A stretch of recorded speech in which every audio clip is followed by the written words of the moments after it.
What's up, everybody? This mileage unknown is gonna be a quick one. I'm still in the garage working on Pop's 56, trying to fix my fuel issues that Pop's car has. I picked up something kind of cool off of thesamba.com. That's what I'm gonna show you right now, that I'm gonna install in this video. If you like what you see, make sure you like and subscribe, hit the bell so you get all the notifications of the new videos from Mileage Unknown. We'll flip you around. We'll take a look at what I'm installing right now on Pop's 56. Now that I've got you flipped around, this is what we're actually going to install today on the 56.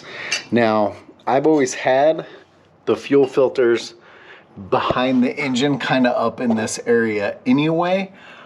Now, it's funny because if you're ever on the Samba and somebody sees your fuel filter in the engine compartment, everyone loses their minds and talks about how these always come apart and it'll catch fire. And you know, I have had a few Volkswagens catch fire on me, honestly, but none of them have been because the filter came apart on me. I've had barbs pop out of carburetors. I've had distributors with the sight plugs missing, shooting sparks and catching fumes on fire, but I've never actually had just one of the filters come apart.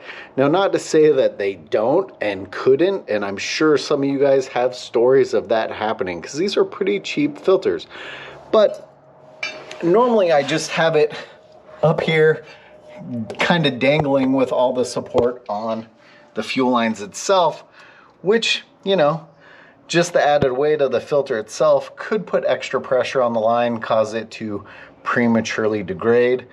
Now, because it's been under the car, ooh, look at all the crap that just came out of that.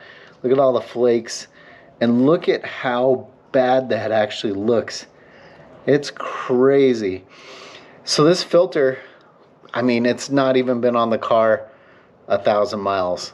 So it goes to show you how bad that gas has actually been. And because the filter's up under here, it's a little bit harder to check on a regular basis, but man, look at all the chunky nastiness in that.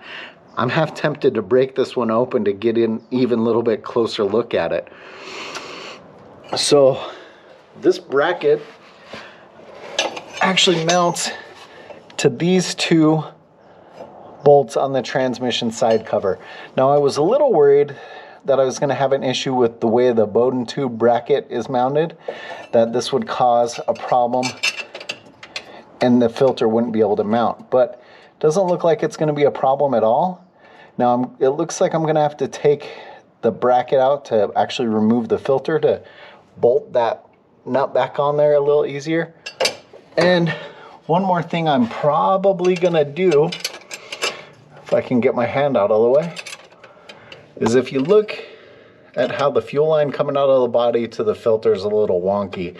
I think I'm going to cut this line back a little bit just so I can get a little bit better angle. Plus, I mean, it's like meeting up almost exactly right now. So if I cut it back down, get a little bit better angle on it, I think that would be good too.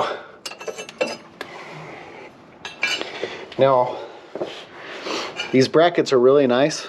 Hold the filter. I've got grommets in both ends. You can see I've got to remove those two nuts to actually drop this plate out to remove the filter so I can get to that bolt hole a little bit easier up in the car. So I have decided to cut this fuel pipe back a little bit. Now, it might not have been totally necessary, but it's something I'm going to do just to get a little bit better angle and have enough fuel line to actually go from the body to the filter itself. Now, you don't want to just cut a line with some cutters because it'll just pinch it off and cause you all kinds of drama.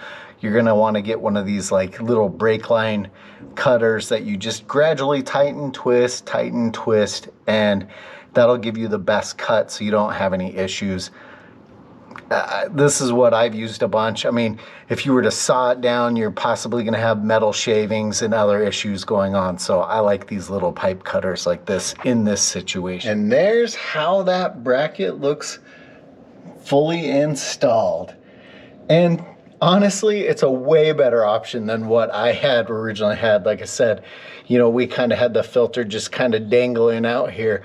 Now this bracket kit came with the filter. It was a $40 bracket, and I personally think it's well worth it. It's a good option to keep it out of your engine compartment and secure here under the vehicle. Like I said, it does make it a little harder to check your fuel filter, which for fun, I did crack this bad boy open, and there was a few more bits. The filter itself looking kind of sketchy, but it's crazy to think how different the coloration there is just from that bad gas. Like I said, that's a quick and easy one, but I really wanted to show you guys that product that I got off thesamba.com. I will have a link to it below in case you're interested in getting one for yourself. But that's going to be it for this Mileage Unknown. If you like the channel, hit the subscribe button. I think it's here, or maybe here, or check out one of our other videos here or here. I don't know.